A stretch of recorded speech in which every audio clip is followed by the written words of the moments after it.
আসসালামু আলাইকুম প্রিয় দর্শক, অন্য মঞ্চের আলাপচারিতায় আপনাদের সকলকে আমন্ত্রণ জানাচ্ছি। 5 আগস্ট 2024 ঢাকার আকাশে বারুদের গন্ধ।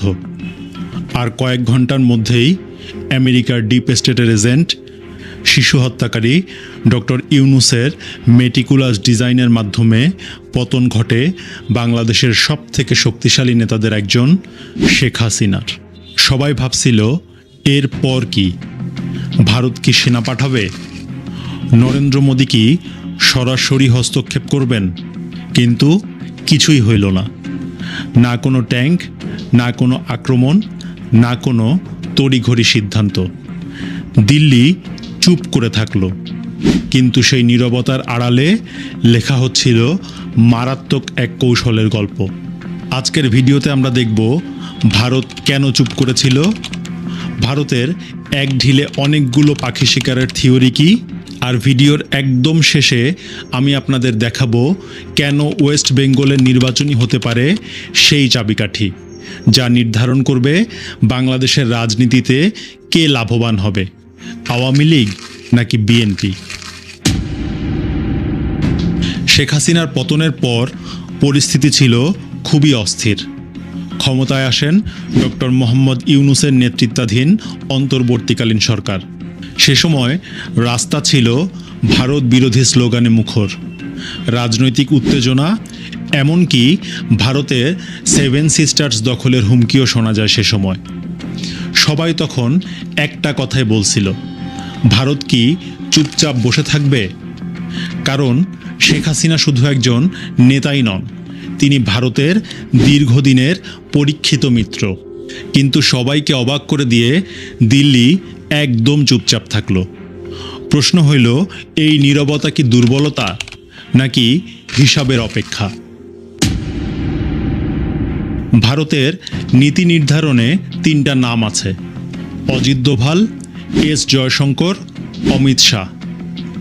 বিশ্লেষকদের মতে তারা সরাসরি হস্তক্ষেপ না করে একটা দীর্ঘমেয়াদী খেলা খেলছেন। কিন্তু তাদের লক্ষ্য কী ছিল?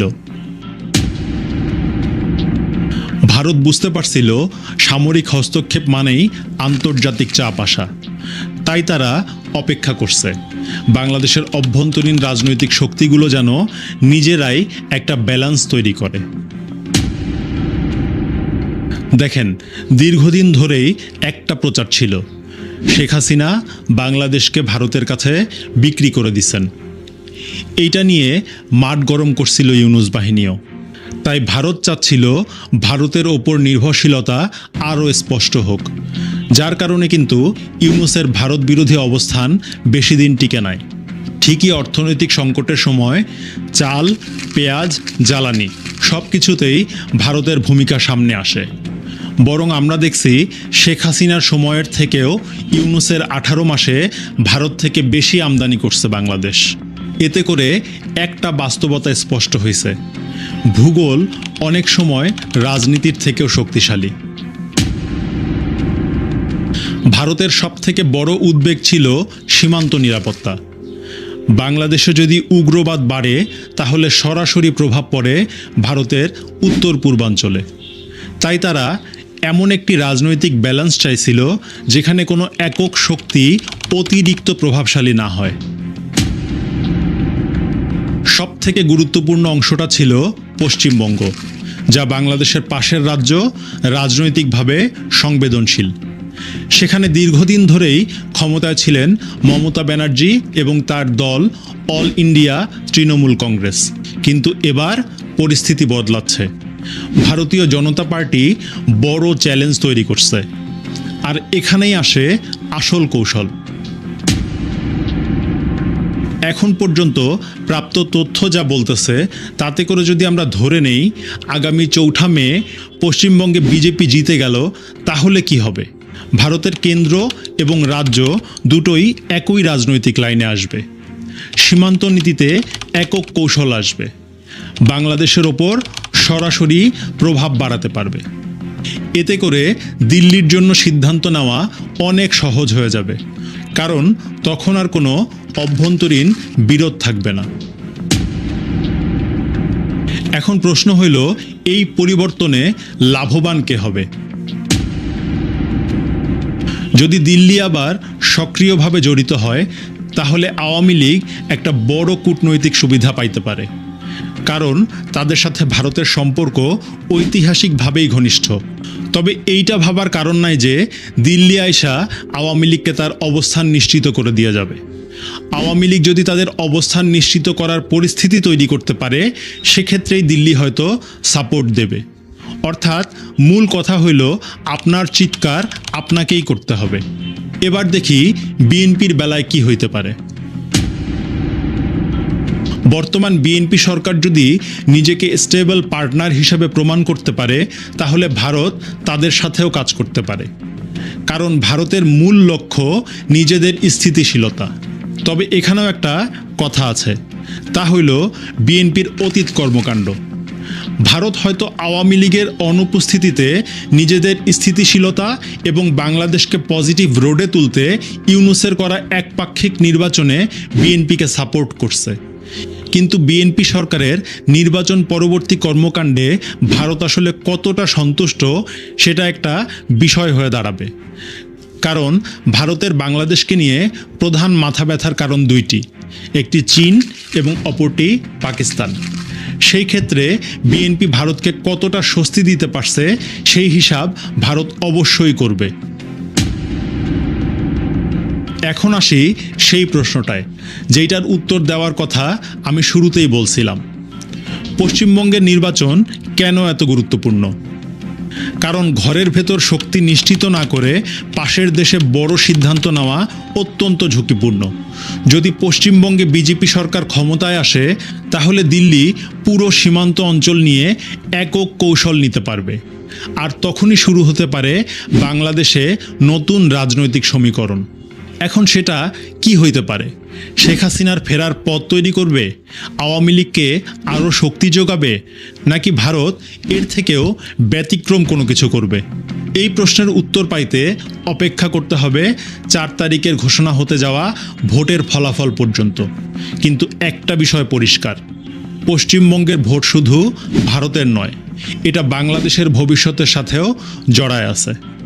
আমার মনে যদি পশ্চিমবঙ্গের নির্বাচন এবং বাংলাদেশের ভবিষ্যৎ রাজনৈতিক পরিস্থিতি নিয়ে এত প্রশ্ন জাগে, তাহলে নিশ্চয়ই আপনার মনেও জাগতেছে। কমেন্ট বক্স একদম খোলা আছে। ব্যানার এবং হেডলাইন দেখে আপনারা হয়তো চিন্তা করছেন যে হঠাৎ করে বললাম যে কে হবে আওয়ামী লীগের সেক্রেটারি, প্রশ্নবোধক চিহ্ন দিয়েছি যে কে হবে। আমি কি জানি কে হবে, বা আপনারা কি কেউ আন্দাজ করতে পারছেন কে হবে? তবে কেউ একজন তো হবে। কে হবে? কেউ একজন হবে। তা আমার কাছে যে ইনফরমেশনগুলো আছে সেগুলোই জাস্ট আপনাদের সাথে শেয়ার করছি। আমি ইনফরমেশনগুলো, এটা আপনারা বলতে পারেন যে 99% কারেক্ট কিছু ইনফরমেশন আছে, এবং সেগুলোই আপনারা শুনতে পারেন, চিন্তা করতে পারেন, নিজেদের ডটগুলো মিলাতে পারেন। আবার গ্যারান্টি দিয়ে বলতে পারি যে এই ভিডিওটা আপনারা সেভ করে রাখতে পারেন, যাতে পরবর্তী যখন সেক্রেটারি নির্বাচিত হয়ে যাবে তখন যাতে আপনারা বুঝতে পারেন যে কথাগুলো ঠিক ছিল। আমি সৈয়দ আশরাফ ভাইয়ের কথা, যেমন উনি এক সময় 111 সময় উনি ভারপ্রাপ্ত সভাপতি সেক্রেটারি ছিলেন, ভারপ্রাপ্ত। এছাড়াও আরো অনেকেই ছিলেন। তো এখনো যে পরিস্থিতি, তাতে হয়তো ভারপ্রাপ্ত সেক্রেটারি একজন আসতে যাচ্ছে, এবং সেটা হয়তো খুব সহসা। তবে হ্যাঁ, আপনাদের গ্যারেন্টি দিয়ে কিছু কিছু কথা বলতে পারি।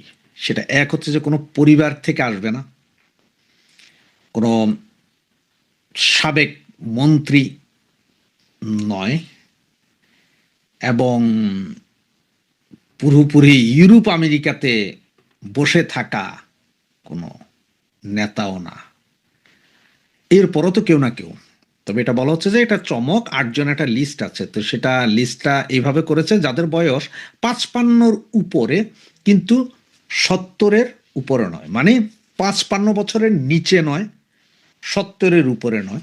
যেমন ধরেন আমি বলি যে আমার নাম আছে, কিন্তু আমি 55 বছর বয়স হয় না, আমার বয়স হয়েছে ধরেন আপনার এই 54 বছর 11 মাস, আমি ক্যান্সেল। আবার ধরেন আপনার নাম আছে, আপনার বয়স হচ্ছে যে 70 বছর 6 দিন, আপনার নাই। তার মানে 70 বছরের ভেতরে, ঠিক 55 বছরের উপরে, মানে 55 বছর থেকে একদিন উপরে হইলে হইতে হবে, আবার 70 বছরের নিচে হইতে হবে। এই ধরনের নাকি 6-7টা নাম সাজেশনে আছে, দেখা হচ্ছে তাদের অতীত এবং বর্তমান অবস্থান এইটা যাচাই বাছাই হচ্ছে। আর এই যাচাই বাছাইটা করছে অবশ্যই দলের সুচিন্তক যারা বা দল সম্বন্ধে যারা, তাদের অতীত কর্মকাণ্ড এই জন্যই যাচাই করছে অতীতে তারা আসলে কে কি করেছে বা কার কি অবস্থা। তবে হ্যাঁ, এমন একজনকে নির্ধারণ করার কথা নাকি বলা হচ্ছে যিনি বা যার কোনো গ্রুপিং নাই, মানে ওনার পক্ষে যে গ্রুপ আছে, ওনার পক্ষে যে একটা প্রপাগান্ডা চালাবে এরকম কিছু নাই। আবার অনেকে হয়তো চিন্তা করতে তার মানে কি কোনো সাবেক ছাত্র নেতা আসবেন কিনা। হ্যাঁ, একটা জিনিস ঠিক যে সাবেক ছাত্র নেতা আসতে পারেন, তবে এই জায়গাতেও আপনাদের ক্লিয়ার করে দিই, সাবেক ছাত্র নেতা তার মানে হচ্ছে যে সমস্ত ছাত্র নেতা ছাত্রলীগ করেছে এক সময়, ছাত্রলীগ থেকে যুবলীগে গিয়েছে, যুবলীগ থেকে পরবর্তীতে আওয়ামী লীগে গিয়েছে, মানে মুরব্বী সংগঠনে গিয়েছে, তাদের মধ্য থেকে হইতে পারে, গ্যারান্টি দিচ্ছি না। তবে যাদের ছাত্র নেতা ছিলেন কিন্তু গত 10-15 বছরও তারা ওই ছাত্র নেতা, যেমন ছাত্রলীগ করছেন, ছাত্রলীগ করার পরে আপনি ছাত্রলীগ থেকে আপনি গেলেন গা, আপনি যুবলীগ, মহিলা লীগ, অমুক লীগ, কোথাও আর আপনার জায়গা হইল না, আপনারা বাদ, আপনার লিস্টের নাই তো নাই, আপনারা বাদ। ঠিক তেমনই যুবলীগের, যেমন যুবলীগ করেছেন পরে আপনার আওয়ামী লীগে জায়গা পান নাই, কোনো কিছু হয় নাই, আপনিও বাদ। আমি বুঝাইতে পারছি। কিন্তু যদি ধরেন একজন লোক ছাত্রলীগ করেছে, সারা ছাত্রলীগ করেছে, ছাত্রলীগ করার পরে সে এসে এরপরে হয়তো যুবলীগের কোথাও মেম্বার হয়েছে বা সদস্য হয়েছে, এরপর হয়তো আওয়ামী লীগ গেছে, যাদের সিরিয়াল আছে, সিরিয়ালি যারা, যেমন আপনি ম্যাট্রিক পাস করার পর আপনি ইন্টার পাস করছেন, ইন্টার পাস করার পর ডিগ্রি পাস করছেন, ঠিক তেমনই ধরেন ম্যাট্রিক ধরলাম আমরা ছাত্রলীগ, ইন্টার ধরলাম আমরা যুবলীগ, আর ডিগ্রি ধরলাম আপনার আওয়ামী লীগ বা অঙ্গ সংগঠন, ওই ধরেন ডিগ্রি, মাস্টার্স, এমফিল, এগুলো হচ্ছে আওয়ামী লীগ। ওই ধরনের যারা বাই সিরিয়াল আছেন তারা আছেন, তাদের মধ্যে থাকতে পারে। কিন্তু যারা যে ম্যাট্রিকের পরে আর পড়েনি নেই, মানে আপনাদের পড়তে দেওয়াই হয়নি, আপনাদের আগেই সাইট করে দিয়েছে, বহিষ্কার করে নেই, কিছু করে নেই, আপনাদেরকে সাইট করে দেওয়া হয়েছে বিভিন্ন দুর্নীতি বা ইয়ের কারণে, তারা বাদ। আবার এর ভিতরে দেখা হচ্ছে যারা এই যে গত 15 বছরে কে কিভাবে মালটুস কামিয়েছেন সেটাও দেখা হচ্ছে। নেতা খোঁজা হচ্ছে কর্মী বান্ধব হইতে হবে। অনেকে বলছেন যে ভাই কর্মী বান্ধব নেতা হইতে হবে, ভাই কর্মী বান্ধব নেতা হইতে হবে না। আপনারা আমারে 10 জন নেতার নাম বলেন প্রচন্ড কর্মী বান্ধব, তাদেরকে যদি কালকে যদি আওয়ামী লীগ যদি সাইড লাইনে বসায় দেয়, তাদের একজন কর্মী থাকবে না। কারণ আওয়ামী লীগ যেমন নেতা বানায়, আওয়ামী লীগের আছে অগণিত কর্মী। নেত্রী যার নাম ঘোষণা দিবেন তার পেছনে বাংলাদেশের তৃণমূল গিয়ে এক হয়ে যাবে। যার নামই ঘোষণা দিবেন নেত্রী, তার পেছনেই এক হয়ে যাবে। কারো পছন্দ হোক, কারো পছন্দ না হোক, গাইল দিবে, ওই দিবে, কিন্তু এক হয়ে যাবে, ওনার কথা তখন ফুল, কারণ নেত্রীর সিদ্ধান্তই চূড়ান্ত। সেই হিসাবে এমন নেতা খোঁজা হচ্ছে যাকে সারা বাংলাদেশের সমস্ত তৃণমূল চেনে না, যাদেরকে আপনার প্রতিদিন পেপার পত্রিকা বা ইয়েতেও আসে না, যাদের নাম হয়তো 10 জন লোকও চিন্তা করতে পারতেছেন না, কিন্তু সৎ, যোগ্য, এই দল টেনে তুলতে পারবে, তেমনই একজন নেতা খোঁজা হচ্ছে। এবং যে 7 থেকে 8 জনের নাম আছে তাদের মধ্যে থেকে যে কোনো একজন হবে, 7 জন বা 8 জন, এর মধ্যে আবার ক্যাটাগরিক্যালি ABCD করা হয়েছে, যে কি অবস্থা না অবস্থা, মানে কার কি, সেই হিসাবে আনা হবে। এবং ওই একজন না শুধু, এর পরে পাইপলাইনে রাখা হবে আরো 3 জনকে। তার মানে যাকে এখন বানানো হবে, যদি কোনো কারণে উনি ফেইলিওর করে, ওনাকে জেলে যেতে হয় বা ওনাকে কিছু করতে হয়, যাতে দেন দেয়ার সেকেন্ড জন এসে দল ধরে ফেলতে পারে, সেকেন্ড জনে কিছু হলে যাতে থার্ড জন এসে দল ধরতে পারে, এরকম আরো 3 জন, মানে প্রথম জনের পরে আরো 3 জন রাখা হবে, মোট 4 জন।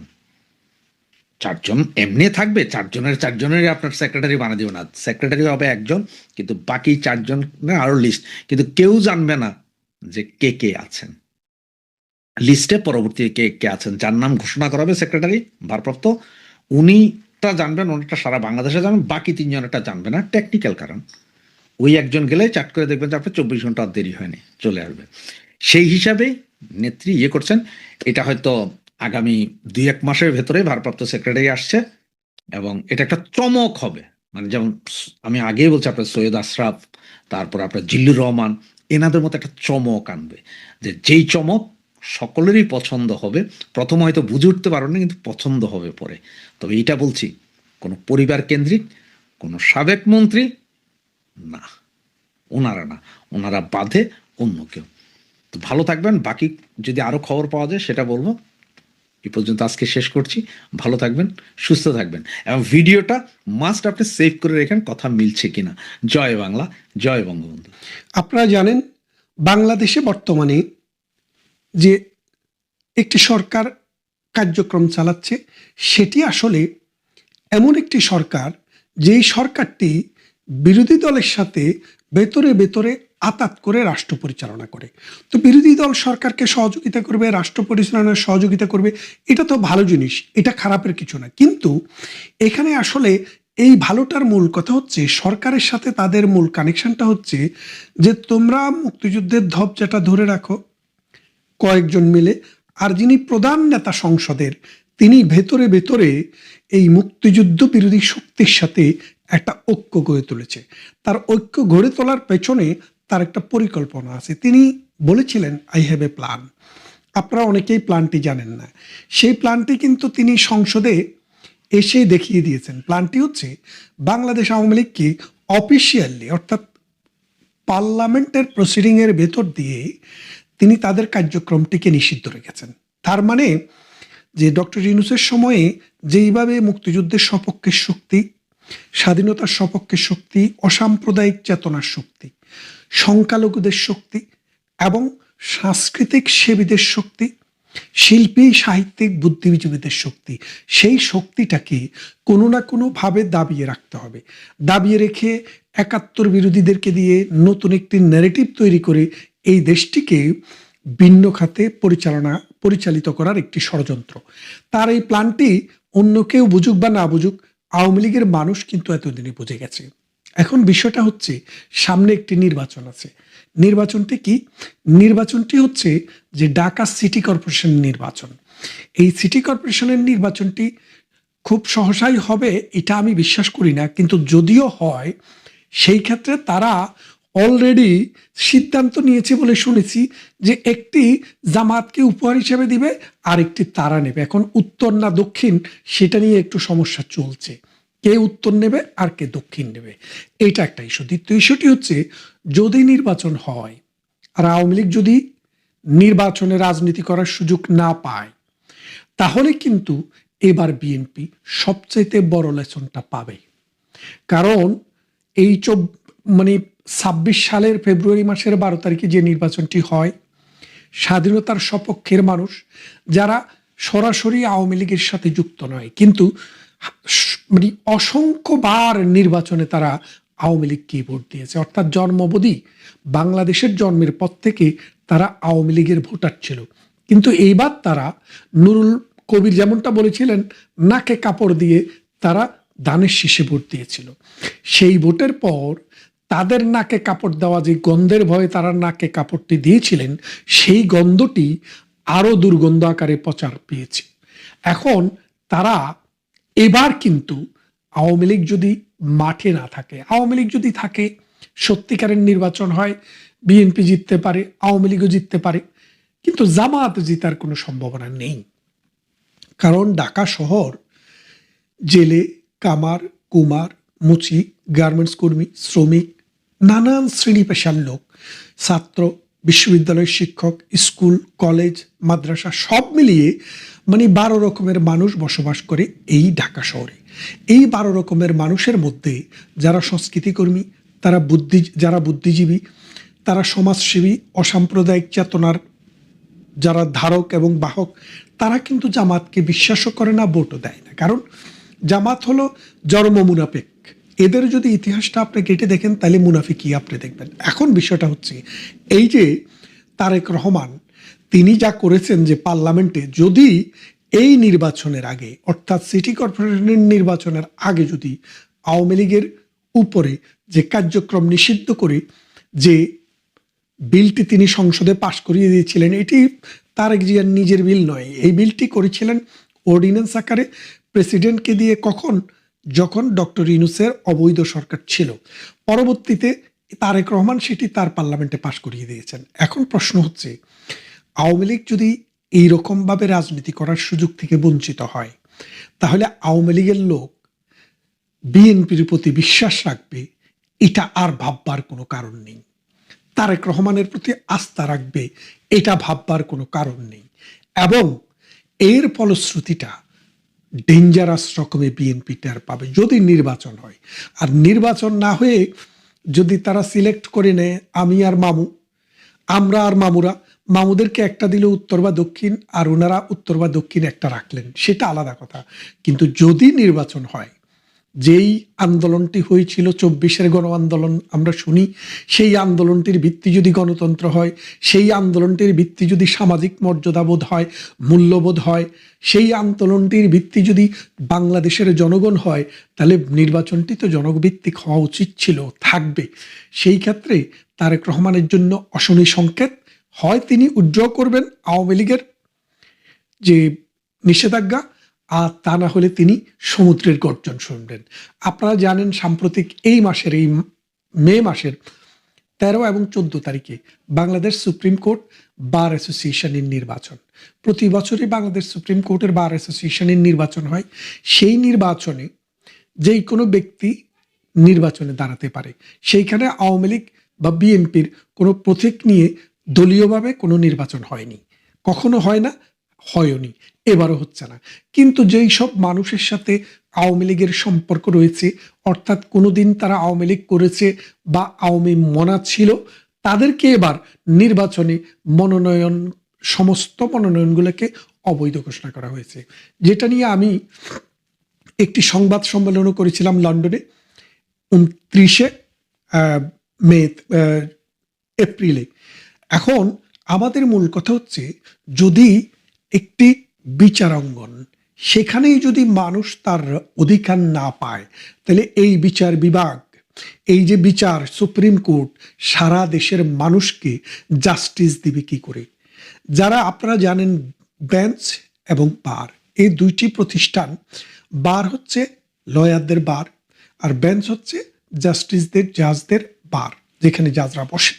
তো এই জাজদের মধ্যে এবং এই লয়ারদের মধ্যে সেতু বন্ধনের ভিতর দিয়েই কিন্তু একটি বিচার ব্যবস্থা ত্বরান্বিত হয়, সুষ্ঠু হয় এবং জনবান্ধব হয় এবং গ্রহণযোগ্য হয়।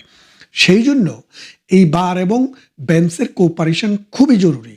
এখানে এই সুপ্রিম কোর্ট বারে এই রকম একটা ন্যাক্কারজনক ঘটনা ঘটল, বাংলাদেশ সুপ্রিম কোর্টের হাইকোর্ট ডিভিশন কোনো একটি রিটও করল না। কারণ এটি তো একটি বিধিবদ্ধ প্রতিষ্ঠান, Bangladesh bar association, supreme court bar association.